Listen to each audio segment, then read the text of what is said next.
আসসালামু আলাইকুম। সবাই কেমন আছেন? আশা করি সবাই ভালো আছেন। আজ আপনাদের জন্য নিয়ে এসেছি গল্পের চতুর্থ পর্ব। আশা করি গল্পটা আপনাদের ভালো লাগবে। তাহলে চলুন শুরু করা যাক। আসলে আমি বুঝতে পারিনি লাবণ্য জেগে গেছে। আমার এমন আচরণ দেখে লাবণ্য রাগে ফুঁসছে। আমি যে রাতের অন্ধকারে এভাবে রুমে প্রবেশ করে ওর সাথে এরকম করব সেটা সে কল্পনাতেও ভাবতে পারেনি। রাগে, ঘৃণায়, অপমানে চোখের কোণ বেয়ে জল গড়িয়ে পড়ছে। আমি কিছু বুঝে ওঠার আগেই হঠাৎ লাবণ্য শরীরের সমস্ত শক্তি দিয়ে আমাকে জোরে ধাক্কা মারে। আমিও টাল সামালতে না পেরে বিছানা থেকে সোজা মেঝেতে পড়ে যাই, আর সাথে সাথে আমার কপাল ঠুকে যায় সামনে থাকা টি টেবিলের কোনায়। টি টেবিলের সাথে খুব জোরেই বাড়ি খাই, সাথে সাথে ফেটে রক্ত পড়তে থাকে। আমি ব্যথায় ও যন্ত্রণায় উফ বলে কপালে হাত দিয়ে চেপে ধরি। ডিম লাইটের আলোতে তেমন বোঝা যাচ্ছে না কি হয়েছে। লাবণ্য উঠে বিছানায় বসে আমার দিকে তাকিয়ে আছে। আমি মেঝেতে গুটিসুটি মেরে বসে কপালে হাত চেপে ধরে বসে আছি। শরীরের যন্ত্রণা, তার সাথে এখন মাথার যন্ত্রণা, সব মিলিয়ে খুবই অস্বস্তিকর একটা যন্ত্রণা শিরায় শিরায় বয়ে যাচ্ছে। মনে হচ্ছে আমি এখনই জ্ঞান হারাবো। মাথাটা ঝিমঝিম করছে। লাবণ্য এবার উঠে ঘরের লাইট জ্বালিয়ে দিল। লাইট জ্বালিয়ে আমার অবস্থা দেখে ওর হাত পা কাঁপতে শুরু করলো। চোখগুলো বড় বড় গোল গোল করে আমার দিকে তাকিয়ে আছে। আমার শরীরের দিকে তাকিয়ে ভয় পেয়ে যায়। আসলে সাদা টি শার্ট পুরো লাল হয়ে গেছে। লাবণ্যর বুঝতে বাকি রইল না লাল লাল এগুলো রক্ত ছাড়া আর কিছু না। কিন্তু এত রক্ত এলো কোত্থেকে? আমি তখনও মেঝেতে বসে আছি নিচের দিকে তাকিয়ে। এবার লাবণ্য আর নিজেকে ধরে রাখতে পারলো না। এমন অবস্থা শত্রু হলেও মানবতার খাতিরে সাহায্য করে, এটা ভেবে সে আমার দিকে এগিয়ে আসে। আমার হাত ধরে খাটে বসিয়ে দেয়। কপাল থেকে একটু একটু রক্ত পড়ছে। হাতে, পায়ে, শরীরে জায়গা জায়গায় ছোট ছোট ক্ষত সৃষ্টি হয়েছে। কিন্তু কিভাবে এরকম হলো? লাবণ্যর কথা বলতে কোনো ইচ্ছে নেই আমার সাথে। আসলে ও চায় না আমার সাথে কথা বলতে, কিন্তু এমন পরিস্থিতিতে কথা বলতে বাধ্য হলো। চোখে মুখে যতই রাগ ফুটিয়ে রাখুক না কেন, কিন্তু মনে মনে সে এখনো আমাকে ভালোবাসে। তবে সেই দুর্বলতা সে সামনে আনতে চায় না। যদি আবার ঠকে, আর এমনিতেও আমার চরিত্র নিয়ে তার অনেক দ্বন্দ্ব। যে ছেলে ক্যারেক্টারলেস হয় তার উপর ভরসা করে জীবন কাটানো যায় না। যাই হোক, আমার অবস্থা থেকে লাবণ্য ঘাবড়ে যায়। সে কি করবে সেটাই বুঝতে পারছে না। কাল রাতের মতো সেই একই প্রশ্ন তার মাথায় ঘুরছে। ঘরের দরজা বন্ধ, তাহলে আমি রুমে ঢুকলাম কি করে? সেটা না হয় পরে দেখা যাবে, কিন্তু আমাকে নিয়ে এখন কি করবে সেটাই বুঝতে পারছে না। এখন আর্জেন্টলি আমাকে ডাক্তারের কাছে নিয়ে যাওয়া খুবই জরুরি। তাই সে আমাকে কিছু না বলে চলে গেল হারুনকে ডাকতে। কিছুক্ষণ দরজা ধাক্কানোর পর হারুন ঘুম ঘুম ভাব নিয়ে হাই তুলতে তুলতে দরজা খোলে। দরজা খুলেই লাবণ্যকে দেখে অবাক হয়। মাঝরাতে লাবণ্য এখানে কি করছে? অনিফার কোনো কিছু হলো না তো? হারুন ব্যস্ত হয়ে বলে, কি হয়েছে লাবণ্য? এত রাতে তুই এখানে? অনিফার কিছু হয়নি তো? লাবণ্য নিজেকে সামলিয়ে বলে, অনিফা ঠিক আছে ভাইয়া, কিন্তু আপনার বন্ধু। আর বলতে পারলো না। ওর গলা বুঝে আসলো কান্নায়। আমার কথা শুনে হারুন অতীব ব্যস্ত হয়ে বলে, অনির আবার কি হলো? কোথায় ও? আসলে হারুন জানে না রাতে আমি লাবণ্য রুমে গিয়েছি। রোশালীকে দিয়ে আসতে আসতে অনেক দেরি হয়ে যায়। ততক্ষণ আমি লাবণ্য রুমে চলে গিয়েছিলাম। তাই ও কিছুই জানে না। লাবণ্য কান্না করতে করতে বলে, আমার রুমে ওনার কোনো রকমে বলতে পারছে না, সে এতটাই ঘাবড়ে গিয়েছে। লাবণ্য রুমের কথা শুনে হারুন আর এক মিনিটও দাঁড়ালো না, দৌড়ে লাবণ্য রুমে চলে এলো। ততক্ষণে আমার কপাল থেকে রক্ত পড়া বন্ধ হয়ে গেছে। বেশি কাটা যায়নি, সামান্য কেটেছে তো তাই। কিন্তু আমার শরীরে অনেক জায়গায় কাটা ফুটেছে। কিছু বেরিয়ে গেছে, কিছু ভেঙে শরীরে বিঁধে আছে। যেমন জ্বালা করছে তেমন ব্যথাও করছে। সেখান থেকে রক্ত বের হওয়ার কারণে জামা লাল হয়ে গেছে। এটা দেখে লাবণ্য ঘাবড়ে যায়, ভেবেছে আমার কি না কি হয়েছে। এমনিতে আমি ঠিক আছি। আমি তখনও ওইভাবে বসেছিলাম। হারুন দৌড়াতে দৌড়াতে রুমে প্রবেশ করে। রুমে প্রবেশ করেই দেখে আমার এই অবস্থা। এটা দেখে সেও ঘাবড়ে যায়। হারুনের পিছনে পিছনে লাবণ্যও ছুটে এসেছে। হারুন আমার কাছে এসে আমার কাঁধে হাত রেখে বলে, কি রে, কি হয়েছে তোর? এই অবস্থা হলো কি করে? কিভাবে হলো? হারুনকে ব্যস্ত হতে দেখে আমি বললাম, আরে এত ব্যস্ত হওয়ার মতো কিছু হয়নি, আমি ঠিক আছি। হারুন উত্তেজিত হয়ে বলে, কোথায় ঠিক আছিস তুই? পুরো শরীর রক্তাক্ত হয়ে আছে, কপাল কেটে গেছে। এর মাঝেও তুই বলছিস ঠিক আছিস? চল ডাক্তারের কাছে। আমি বললাম, ডাক্তারের কাছে যেতে হবে না, ডাক্তারের কাছে যাওয়ার মতো কিছুই হয়নি। ঘরে ফাস্টিং বক্স আছে, যদি থাকে নিয়ে আয়, ওতেই হবে। হারুন আমার কথা মতো দৌড়ে গিয়ে ফাস্টিং বক্স নিয়ে এলো। লাবণ্য তখনও দরজার কাছে দাঁড়িয়ে আমার দিকে তাকিয়ে আছে, কিন্তু মুখে একটা কথাও বলছে না। আমি চুপচাপ বসে আছি। হারুন আসতে আমি শার্টের বোতাম খুলতে লাগলাম। বোতাম খুলতে শরীরে ছোট ছোট ক্ষত ওদের চোখে পড়লো। এটা দেখে লাবণ্য অবাক হয়, এভাবে ছোট ছোট ক্ষত কিভাবে হলো? হারুন তো আরো বেশি অবাক হয়েছে, এখনো জায়গা জায়গায় কাটা আটকে আছে। হারুন এসব দেখে বলে, তুই কোথায় পড়েছিস বলতো? তোর শরীরে এত কাটা বিঁধেছে কিভাবে? আমি বললাম, আসলে মই বেয়ে উঠতে গিয়ে পড়ে গিয়েছিলাম। মেয়েটাকে দেখতে খুব মন চাইছিল, তাই আমি মই বেয়ে বেলকনিতে ওঠার চেষ্টা করছিলাম। হঠাৎ পা ফসকে গোলাপ গাছের উপর পড়ে যাই। সেখান থেকে কাটাগুলো গায়ে বেঁধে। হারুন বলে, সেটা না হয় বুঝলাম, কিন্তু কপাল কিভাবে কেটেছে? আমি এবার লাবণ্যর দিকে তাকিয়ে বললাম, অন্ধকার রুমে হোঁচট খেয়ে পড়ে গিয়েছি, তাতে কপাল ঠুকে যায় টি টেবিলের সাথে। লাবণ্য আমার কথা শুনে নিস্তব্ধ হয়ে গেল। মনে মনে বলে, শুধুমাত্র মেয়েকে দেখার জন্য এতটা রিস্ক নেওয়ার কি ছিল? সকালে কি দেখতে পারতো না? কিন্তু মেয়েকে দেখতে এসে আমার সাথে কি করছিল? কই, সেটা তো বললো না। লাবণ্যকে অমন করে দাঁড়িয়ে থাকতে দেখে হারুন বলে, কিরে তুই ওখানে দাঁড়িয়ে আছিস কেন? এদিকে আয়, আমাকে হাতে হাতে সাহায্য কর। এবার লাবণ্য গুটি গুটি পায়ে আমার দিকে এগিয়ে আসে। চোখে এখনো জল চকচক করছে, সেটা আমার চোখে এড়ালো না। লাবণ্য কাছে আসতে হারুন বলে, তুই ধীরে ধীরে ওর গায়ে কাটাগুলো খোল, দেখিস আবার জোরে টান দিস না। তাহলে কাটা ভেঙে থেকে যাবে, পরে আবার ইনফেকশন হবে। আমার শরীর থেকে কাটা বের করতে হবে শুনে লাবণ্য চোখ বড় বড় করে তাকায় হারুনের দিকে। লাবণ্য বলে, আমি পারবো না, এটা আমার দ্বারা সম্ভব হবে না। হারুন বলে, দেখ লাবণ্য, এখন পারবো কি পারবো না সেটা ভাবার সময় নেই, দেখতে পারছিস না ওর অবস্থা, এসব চিন্তা না করে তাড়াতাড়ি আয়। এবার লাবণ্য বাধ্য হলো, সে ধীরে ধীরে আমার কাছে এসে দাঁড়ায়, তারপর এক এক করে কাটা তুলতে লাগলো। প্রত্যেকটা কাটা তোলার সময় চোখ মুখ বন্ধ করে মুখের এমন প্রতিক্রিয়া করে মনে হচ্ছে যেন ওর শরীর থেকে কাটা তুলছে। কাটা তুলছে আমার শরীর থেকে আর ব্যথা পাচ্ছে ও। একসময় খুঁজে খুঁজে সবগুলো কাটা তোলা হলো। হারুন আমার মাথায় ব্যান্ডেজ করে লাবণ্যকে বলে, ওর ক্ষতস্থানে মলম লাগিয়ে দিয়ে এক গ্লাস হলদিওয়ালা দুধ গরম করে এনে দে, আমার কাল সকালে জরুরি কাজ আছে, নয়তো আমি মলম লাগিয়ে দিতাম। আর এমনিতেও তোর আর অনির সম্পর্কে আমি সব জানি, তাই বলছি রাগ অভিমান ভুলে নিজেদের মধ্যে সব ঠিক করে নে, নিজের জন্য না হলেও অ্যাটলিস্ট মেয়ের জন্য কর। এই বলে হারুন চলে গেল। লাবণ্য চুপচাপ দাঁড়িয়ে হারুনের কথাগুলো শুনে গেল, কিছু বলল না, কারণ রাতে সিন ক্রিয়েট করা ঠিক হবে না। একে তো মেয়ে ঘুম থেকে জেগে যাবে, দ্বিতীয়ত চেঁচামেচি শুনে বাড়ি শুদ্ধ সবাই উঠে যাবে, তাই চুপ করে গেল। আমি চুপচাপ খাটে বসে আছি, লাবণ্য চুপচাপ আমার গায়ে মলম লাগাচ্ছে, কিন্তু আমাদের মাঝে কোনো কথা হচ্ছে না। লাবণ্য মনে মনে ভাবছে, তুমি আমার সাথে যা করেছো তার জন্য তো আমি তোমাকে কোনো দিনও ক্ষমা করব না, আর বাকি রইল মেয়ে, ওকে নিয়ে আমি অনেক দূরে চলে যাব, যেখানে তুমি আমাকে কোনোদিনও খুঁজে পাবে না, কিন্তু তারপরও তোমাকে আমি মেনে নিতে পারবো না। এদিকে আমি মনে মনে ভাবছি, যাক বাবা, যা হয় ভালোর জন্য হয়, মই থেকে যদি না পড়তাম তাহলে কি লাবণ্য আমার সেবা করতো? এই উসিলায় অন্তত সবকিছু সমাধান হবে, মনে মনে ভাবতে লাগলাম। লাবণ্য আমাকে মলম লাগিয়ে দিয়ে হলদিওয়ালা দুধ গরম করে এনে আমার হাতে দেয়। কিসের এত দেমাক মেয়েটার, এতক্ষণ পর্যন্ত একটি কথাও বললো না, ওর জন্যই তো আমার কপালটা কেটে গেল, একটিবার সরিও বললো না, কেমন মেরে বাবা। আমিও ছাড়ার পাত্র না, আমি বললাম, আমার মাথা ব্যথা করছে, মাথা একটু টিপে দাও তো। আমার মুখে একথা শুনে লাবণ্য চোখ ছোট ছোট করে আমার দিকে তাকায়। আমি বললাম, কি হলো, বসে আছো কেন, মাথা টিপে দাও। এবার লাবণ্য কথা না বলে থাকতে পারলো না। লাবণ্য বলে, আসলে আমার কোনো ইচ্ছেই ছিল না আপনার সাথে কথা বলার, কিন্তু আপনি আমাকে বাধ্য করলেন কথা বলতে। আরেকটা কথা, আমি কেন আপনার মাথা টিপে দেব? শরীরে ক্ষত ছিল বলে হারুন ভাইয়ের কথাতে আর মানবতার খাতিরে সেবা করতে বাধ্য হয়েছি, তাই বলে এই না যে আমি আপনার সেবা করতে থাকবো। আমি পারবো না। আমি বললাম, তুমি বাধ্য, কারণ তোমার কারণে আমার কপাল কেটেছে। তুমি যদি অমন করে ধাক্কা না দিতে তাহলে আমি পড়েও যেতাম না, আমার কপালটাও কাটতো না। এখন ভালো ভালো আমার কপাল টিপে দাও। লাবণ্য বলে, আমি কি ইচ্ছে করে আপনাকে ধাক্কা দিয়েছি? আপনি ভুলে যাচ্ছেন আপনি কি করেছেন আমার সাথে।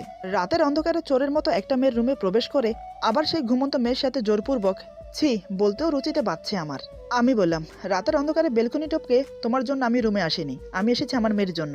লাবণ্য বলে, ও আপনার মেয়ে না, আমার মেয়ে, আর আপনি যদি আপনার মেয়ের জন্য এসে থাকেন তাহলে আমার সাথে ওসব কি করছিলেন? আমি বললাম, তোমার সাথে যা করেছি এতে আমার কোনো দোষ নেই, যেভাবে নাইটি পরে শুয়েছিলে এটা দেখেই তো মাথা ঘুরে গেল, তাই আর নিজেকে ধরে রাখতে পারিনি।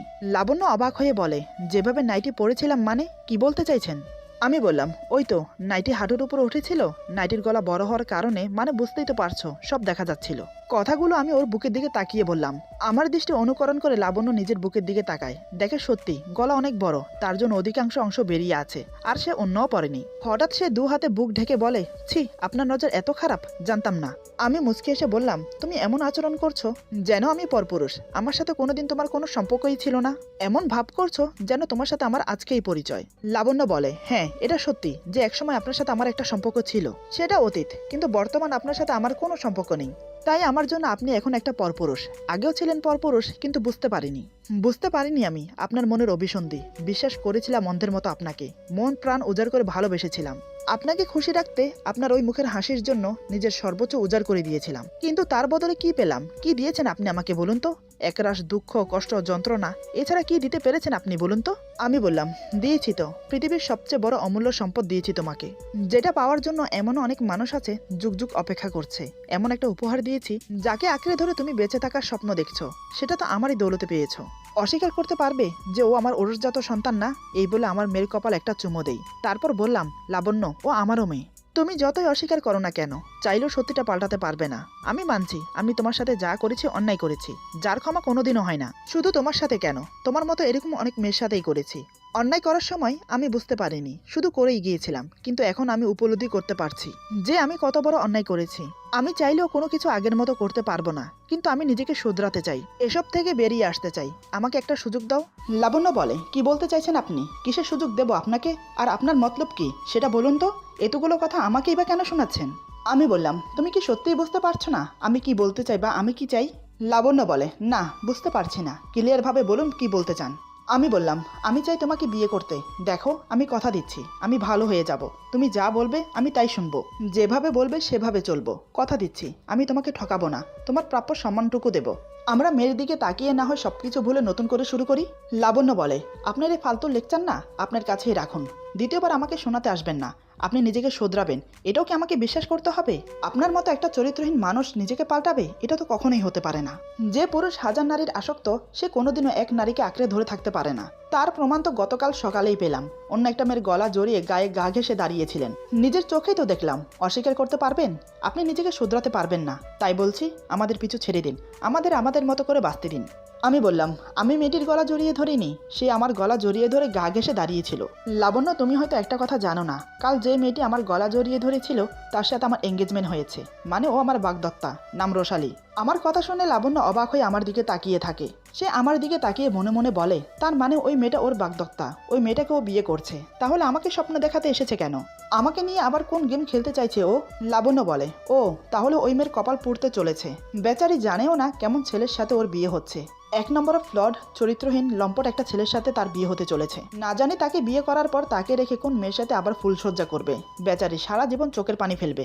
আমি বললাম, তুমি ঠিক কথাই বলেছ, তোমার কথা যথাযথ যুক্তি আছে। প্রথমে বলে রাখি, সে আমার সম্পর্কে A to Z সব জানে। কাল রাতে আমি ওকে সব খুলে বলেছি। আগে বলিনি কারণ বলার প্রয়োজন মনে করিনি, কিন্তু এখন বলতে বাধ্য হয়েছি। কেন বলতে বাধ্য হয়েছি সেটা তোমাকে পরে বোঝাবো। তবে একমাত্র তোমার কথা ছাড়া আমি ওকে সব বলেছি। কিন্তু একটা মজার বিষয় কি জানো? এত কিছু জানার পরেও সে আমাকে বিয়ে করতে রাজি। তুমি হয়তো ভাবছো এটা কিভাবে হতে পারে, সেটা না হয় তোমাকে আমি পরে বুঝিয়ে বলছি।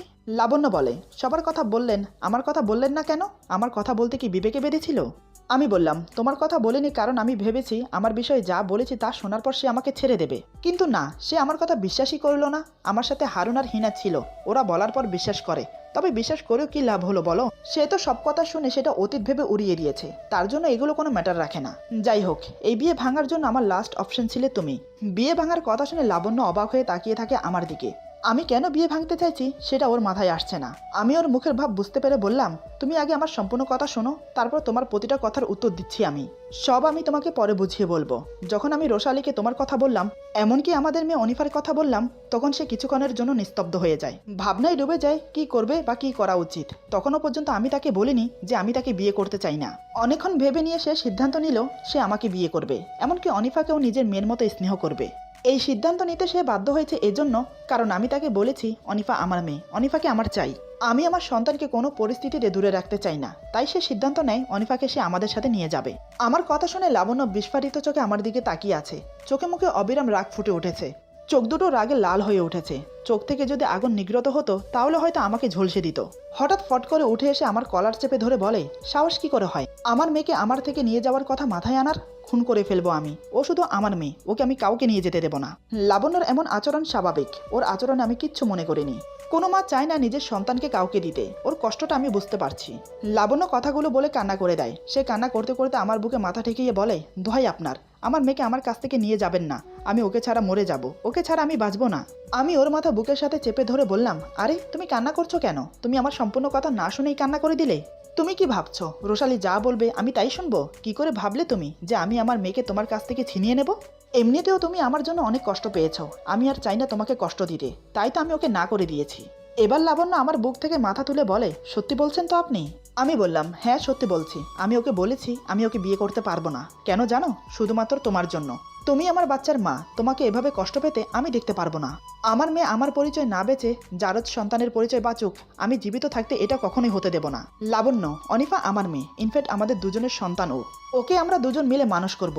প্লিজ লাবণ্য, অতীতে যা হয়েছে সব ভুলে গিয়ে নতুন করে শুরু করি না, চলো। এতক্ষণে মনে হয় লাবণ্যর হোঁশ ফিরল।